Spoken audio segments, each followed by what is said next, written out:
Hey everybody, it's Kendra. Welcome to my channel if you're new, and welcome back if you've been here before. So my video today is going to be a follow-up of a video I did a few months ago all about how I stay healthy during cold and flu season. We are in the middle of cold and flu season, and that's gonna last for several more months. So I wanna make sure I can stay healthy. I am a big fan of prevention and using kind of natural remedies, just because doctors are really expensive. So anywho, I'm gonna be talking a ton about all of the natural things that I do in order to stay healthy, to prevent, getting sick.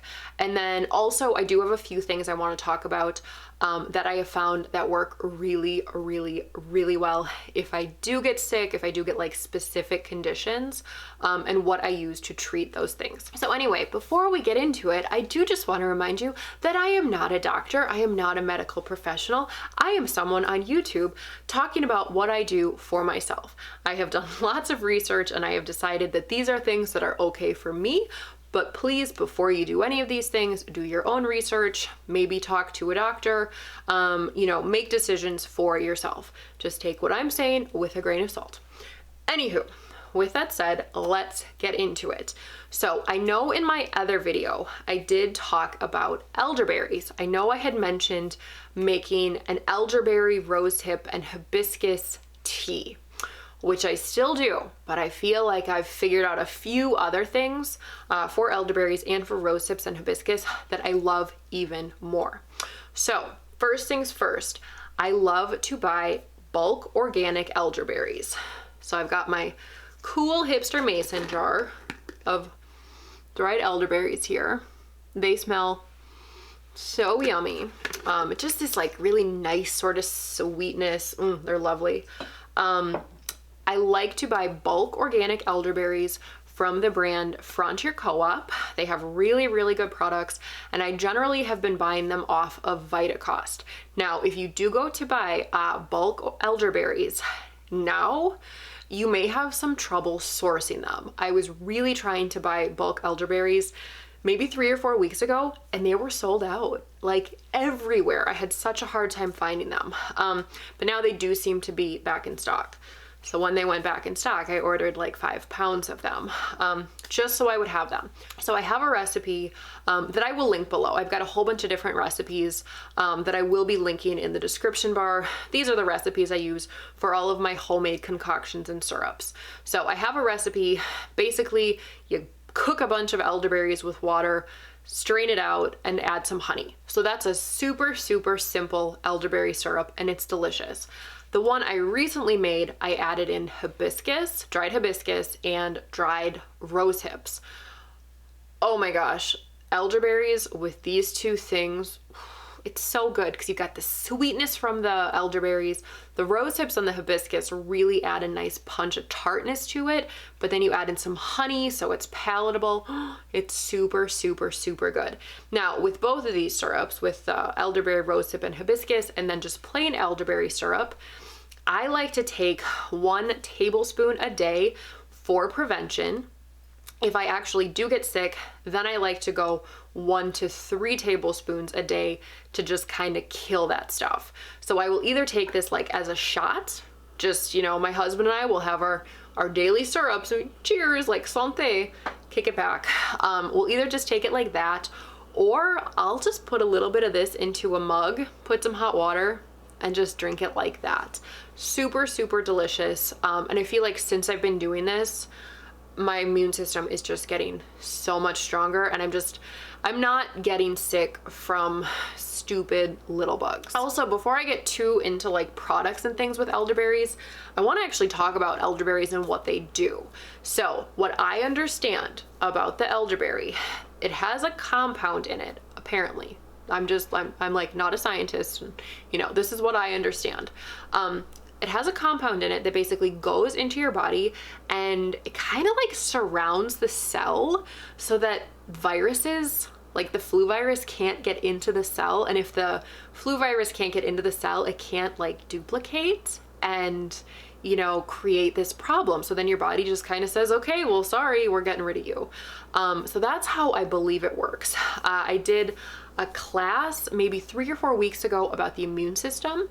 And the instructor said something about like every different strain of the flu virus that has been tested against elderberries, like elderberries have been able to get rid of it. Anyway, I swear by elderberries. I think they're amazing. So yeah, you can DIY some elderberry syrup for yourself. If you do not want to buy bulk elderberries and monkey around with that, there are some good options that you can buy that are already made. So I love this brand, Gaia Herbs. They have this black elderberry syrup. This is good for daytime. And then they've got their nighttime elderberry syrup. This is great for the nighttime. You take a teaspoon of this before bed, you will conk the F out. I mean, I take this, like if I'm feeling real crappy at night, take a swig of this, pass out. I can sleep for like 10 hours and I wake up feeling so much better. So if you're going to take this syrup, make sure you only take it at night. Finally, one other elderberry product, again, if you don't want to DIY, this is from the brand Mortar and Pestle Herbs. So these are just capsules full of elderberry powder. One of my girlfriends actually told me about these. She's got 3 little kids. I think they're 5 and 7, twin boys and a girl who's 7. Her kids are in school. They're constantly bringing home germs and stuff. The kids have been sick, but my friend has been taking these and she's like, knock on wood, I have gotten through everything. Like she has not gotten any of their weird little germs. And I've been taking this too, and I've been feeling pretty good since I've been taking this.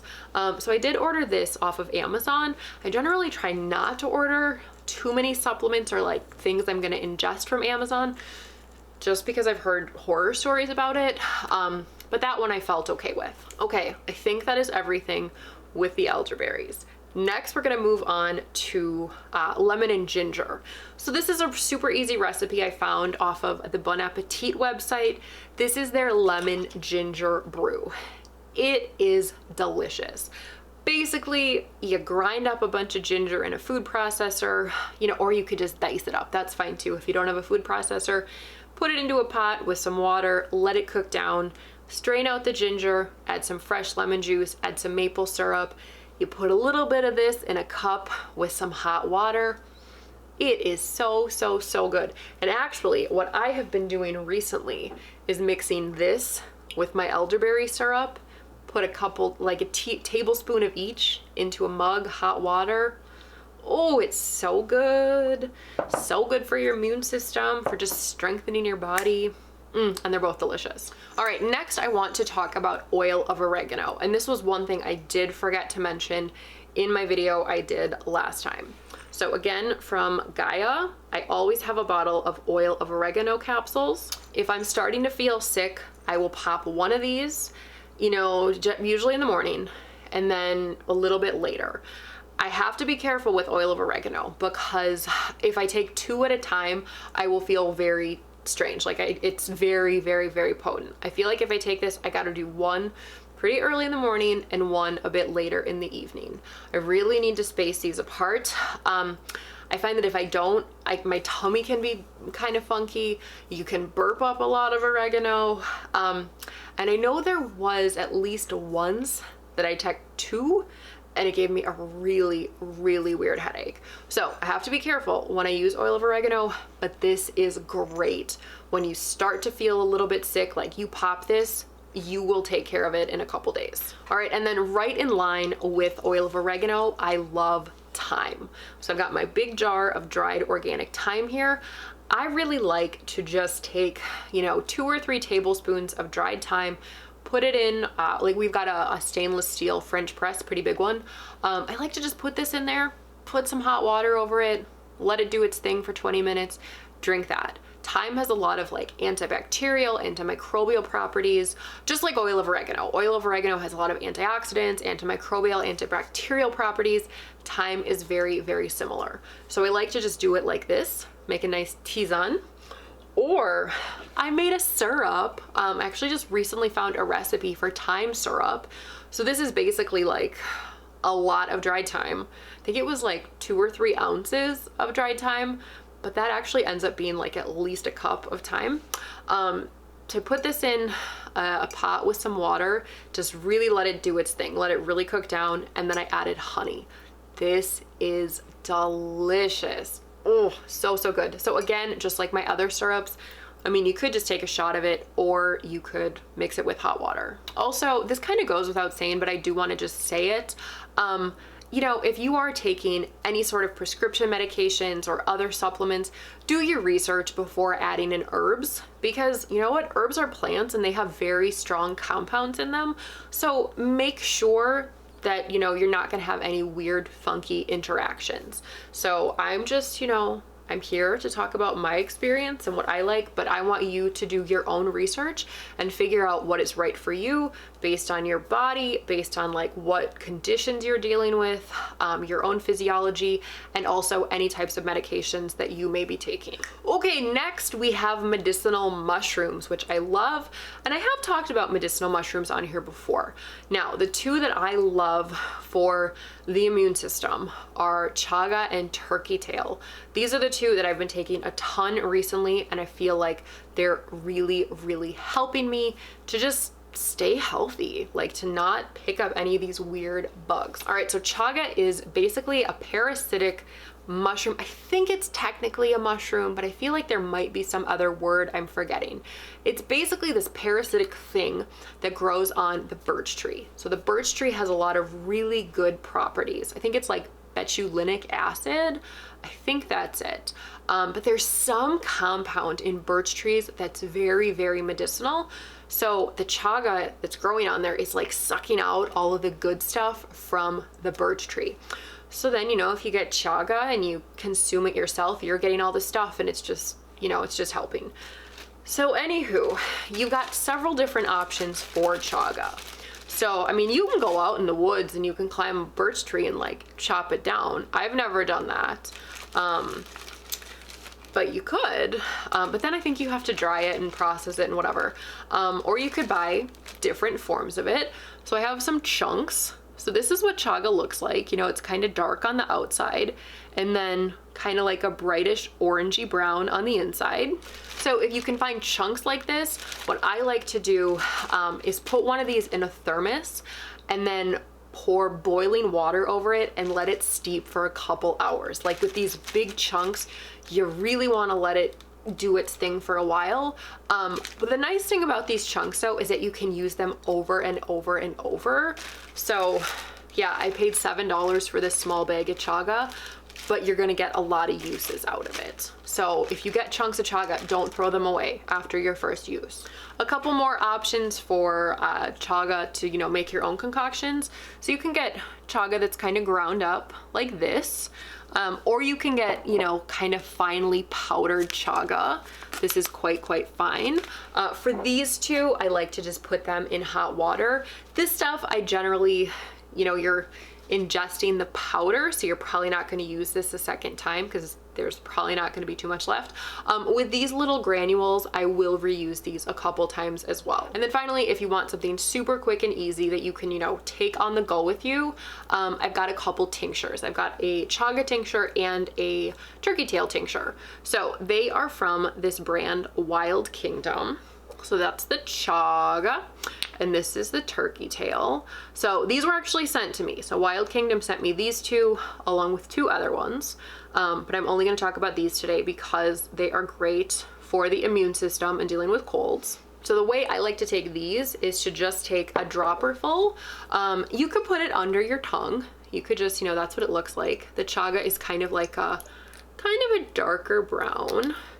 Turkey tail, I think the liquid is more of a clear. So these are alcohol-based tinctures. I believe it's organic grape alcohol. Yeah, so this is like a slightly like lighter kind of brown. So I like to take a dropper full of each of these every day. I either put them under my tongue or I will just put them in like a little bit of water, or if I'm making, you know, one of these potions with these two things, I'll dump in these two because they don't really taste that much. If you do take them alone, you will taste the alcohol and you will taste like a slight earthiness, a slight mushroom flavor. But if you mix these with something else, you definitely will not taste these. So anyway, I've been super happy with both of these products from Wild Kingdom. I will be doing a full review on all of the mushroom extracts I was sent and a giveaway, and that's actually coming out next week, so pay attention for that. And then another turkey tail option, you could also just get powdered turkey tail. This is from the brand Wild Foods. I don't think I've used this one too much, but I just did want to mention it. So this says mix a half a teaspoon in warm water. Warm water, tea, coffee, smoothie shakes, or recipes. So yeah, you can be mixing medicinal mushrooms into so many different things. I'm so happy to see that medicinal mushrooms are becoming a thing. And I mean, like, I didn't really know about them before. And just in the little bit of research I've done, I've learned so much about them, and I feel like they have so many awesome properties. And I feel like they can help a lot of people. So really, really excited about the mushrooms. Okay, I swear I'm almost there. Another thing that I love to do is take zinc. I take zinc daily. I've got this liquid zinc from the brand Vimergy. If you are familiar with the medical medium and any of the supplements that he recommends, he loves the brand Vimergy, and he always talks about their zinc. I usually take about 2 of their dropperfuls every day, just in general. But if I'm starting to feel sick, then I'll do like 2 dropperfuls in the morning, a couple more dropperfuls like in the afternoon, maybe another one before bed. This is really, really good stuff. And zinc is great for dealing with immune system stuff. Also, another product I want to mention is also from Gaia, and this is their Quick Defense. So this is something that is good to take right when you start to feel like that first kind of tickle in your throat and you're like, ooh, I think I'm getting sick, and you just want to just nip it in the bud. So this does have elderberry in it. This also has echinacea. Let's see what else. Andrographis leaf, I don't know what that is. Ginger root and black elderberry. So this is super good, but you gotta take a lot of it right away. So it's actually, there are 40 pills in here. You're supposed to take 2 capsules, I think 5 times a day. Yeah, take 2 capsules 5 times daily for 2 days at onset. So you're gonna go through a lot of these right away, but if I do this, I can usually kill it and deal with it immediately. Now, one thing I do want to mention, if you are a person who has ragweed allergies, I know that some people who have ragweed allergies can also have problems with echinacea. I believe that echinacea and ragweed are in like either the same family or a very similar family. And I have heard from people who have definite ragweed problems and they cannot do echinacea. So I tend to be kind of sensitive to ragweed, actually like very sensitive, but I generally find I can handle echinacea okay. But just a heads up there, if you do have ragweed issues, this might not be your best bet, and you just might not do very well with echinacea, period. Also, I do want to mention, if you get a chest thing and you feel like you're just hacking and hacking and hacking and you can't, it's just stuck. It's stuck there. I found a couple products that I feel really, really help with this. This is actually what happened to me last spring. My husband and I had gone to France for 2 weeks, and I was just stressed. I was busy, like it wasn't a relaxing vacation. And I was exposed to so many new germs. And then a couple days before we flew home, I just started feeling it. Started feeling like the sore throat. It went to my sinuses. The flight home was terrible because I had so much pressure anyway from flying, and then my sinuses, it was terrible. And then all of that went into my chest, and I just had I was just coughing, and it was horrible. So I went to the local co-op, and I'm like, what do you got? Recommend some stuff. These are the 2 things I picked up. Gaia brand bronchial wellness, and then this stuff, Rocky Mountain throat syrup. Between these 2, I mean, how do you even take this? I don't remember. It's been a while. Adults and children over 12, take 2 teaspoons every 3 hours. Okay, so I did that. And then this one teaspoon 3 times daily. They both have a very potent taste, but let me tell you, even after doing this for 1 day, that second day, I was just coughing out all that nastiness. I would say within 3 days, I was probably 75% back to normal, 75-80%.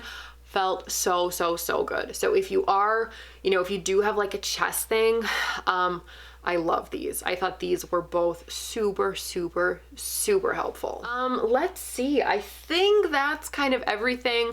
Also, just in general, when I'm sick, I always take honey.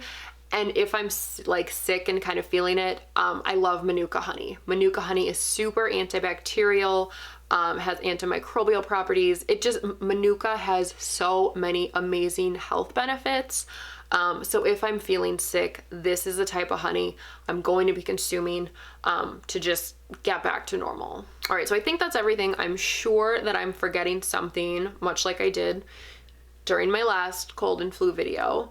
But I hope this was helpful. I don't think I had too many repeats in here from my last one. But yeah, I just wanted to let you know all the different things that I use, both for prevention, for when I just feel like that initial tickle in my throat, when I'm just like, am I sick? And then also for when I actually do get a full-blown cold. Anyway, I hope you all, make it through cold and flu season healthfully. I hope you don't get sick, but if you do, here are some ideas that you might want to try. Again, make the decisions for yourself, do your own research, talk to your own practitioner, your own, general practitioners, whatever. But yeah, this is stuff that has worked very, very well for me. So thank you so much for watching. Like, comment, subscribe, and I'll see you in my next video. Bye.